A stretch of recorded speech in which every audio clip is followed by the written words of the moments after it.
Hello Skandavel viewers, வணக்கம். உங்களுக்கு இன்றைக்கி நான் சொல்கிறது என்னென்னா, திருவண்ணாமலை நான் கிரிவலம் வர போயிருக்கும்போது அங்கே ஒரு ஐயர் சொன்னது எனக்கு. அதை நான் உங்கள் கூட இப்போ பகிர்ந்துக்க விரும்புகிறேன்.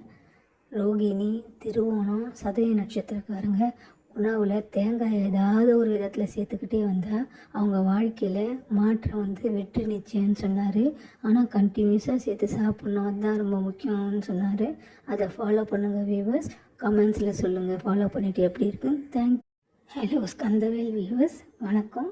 உங்களுக்கு இன்றைக்கி நான் சொல்கிறது என்னென்னா, திருவண்ணாமலை நான் கிரிவலம் வர போயிருக்கும்போது அங்கே ஒரு ஐயர் சொன்னது எனக்கு. அதை நான் உங்கள் கூட இப்போ பகிர்ந்துக்க விரும்புகிறேன். ரோகிணி, திருவோணம், சதய நட்சத்திரக்காரங்க உணவில் தேங்காய் ஏதாவது ஒரு விதத்தில் சேர்த்துக்கிட்டே வந்தால் அவங்க வாழ்க்கையில் மாற்றம் வெற்றி நிச்சயம்னு சொன்னார். ஆனால் கண்டினியூஸாக சேர்த்து சாப்பிட்ணும், அதுதான் ரொம்ப முக்கியம்னு சொன்னார்.